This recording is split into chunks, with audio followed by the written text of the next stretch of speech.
the administration, political, army, services, every aspect, it's total collapse.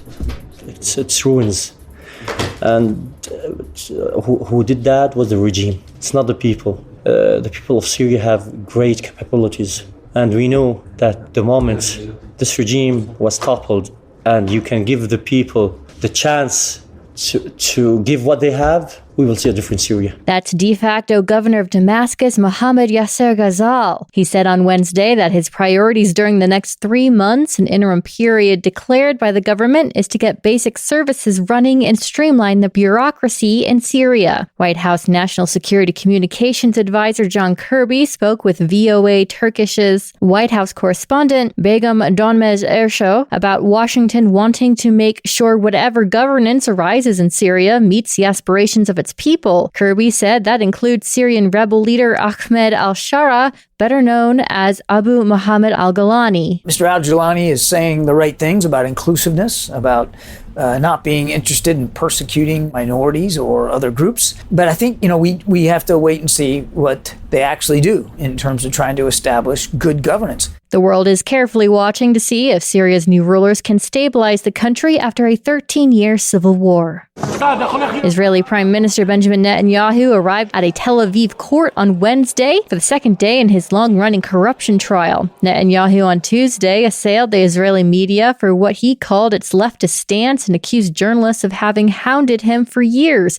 because his policies did not align with the Palestinian state. He is Israel's first sitting prime minister to be charged with a crime. This is VOA News.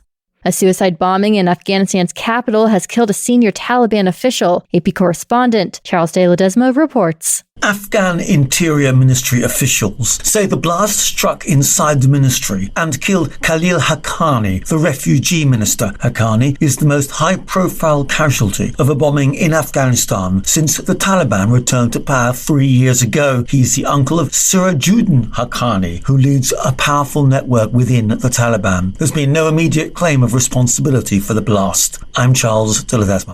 A U.S. intelligence assessment has concluded that Russia may use its lethal new intermediate-range ballistic missile against Ukraine again in the coming days. That's according to a U.S. official who spoke on the condition of anonymity on Wednesday. The experimental Oreshnik missile is seen by U.S. officials more as an attempt at intimidation than a game-changer on the battlefield in Ukraine. Russia's defense ministry said that Ukraine had attacked a military airfield in the southern Russian city of Taganrog on Wednesday morning with 6 U.S.-supplied ATACMS missiles and promised retaliation. South Korean police tried to search President Yoon Suk-yeol's office on Wednesday following his brief declaration of martial law last week, but Yonhap News says they have not been able to enter the building. Lauren Anthony from Reuters reports. Yoon has not appeared in public since apologizing on Saturday for attempting to impose martial law. He faces a criminal investigation into allegations of insurrection and is banned from leaving the country, though he's not been arrested or questioned by authorities. Separately, a Justice Ministry official said Wednesday that former defense minister and close ally of Yoon, Kim Yong-hyun, attempted suicide at a detention center where he's being held on insurrection charges as part of the investigation. He's now under observation and in a stable condition. Kim resigned and apologized for his role in the brief imposition of emergency rule, saying he took full responsibility for the decision. Lauren Anthony for Reuters.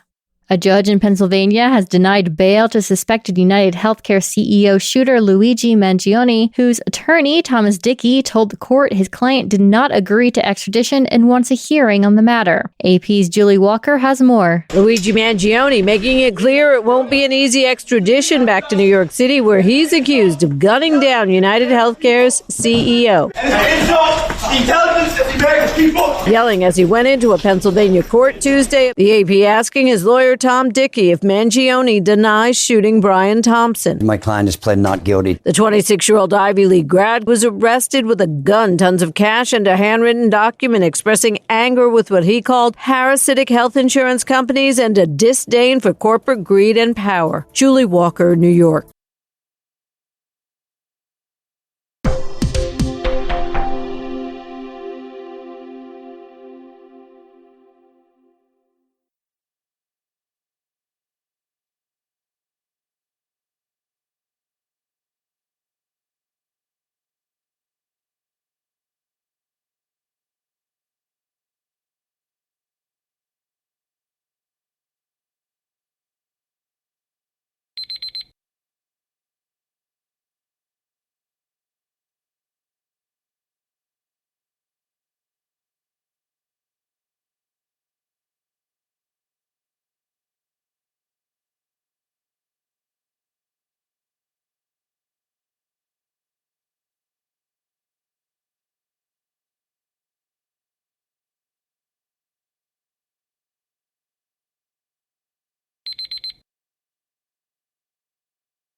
Thank you for watching.